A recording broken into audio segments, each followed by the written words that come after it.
What's up, guys? Welcome back to the 40K Cafe. And the battle between Lord Commander Gendor Scrivok and Captain Raldoron of the Blood Angels has to be one of my favorite battles for a variety of reasons. For one, it shows that Space Marines can truly feel panic. And I'm not talking about from the Blood Angel side, this is actually from the Night Lord side. That's right, the Legion known for instilling panic and fear, the Masters of Terror had their Lord Commander panicking in his final moments. Amidst the losing battle against Rylanor, Gendor Scrivok is panicking and calls for help from all of his men in the Night Lords, only after realizing that the powers of the warp had abandoned him and that he couldn't beat Captain Raldoron.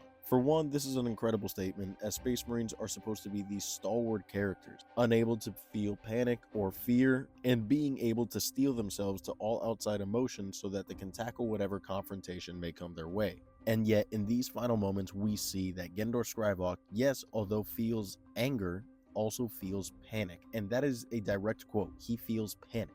But more importantly, to take away from this battle is I said that the powers of the warp had abandoned him. Leading up to this confrontation, the powers of the warp were imbuing Gendor Scrivok's sword with incredible power. He was able to cut through his opponents with such an incredible ease that it even shocked himself. In the moments leading up to facing Captain Raldoron, he felt as though he could take on the world or any other opponent. He even thinks to himself that at some point, why did he ever hesitate in accepting the powers of the warp?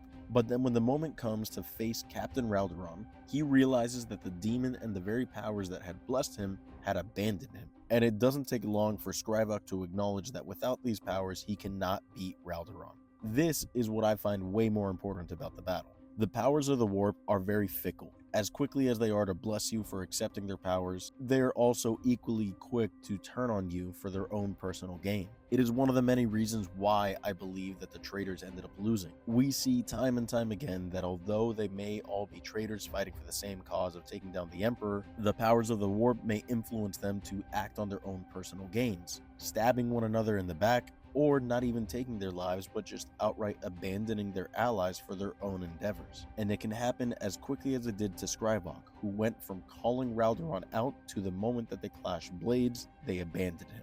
It is reasons like this that reliance on the warp is so scary to some people who work with it. It is why they create contingencies upon contingencies. And more importantly, it is why they are so hesitant to trust one another. If you want to read about this brief battle that happens, go ahead and pick up the Siege of Terra novel, The Lost and the Damned. But with that being said, I really hope you guys enjoyed this video. Drop a comment if there's anything you want to hear about next. And as always, remember to follow for more.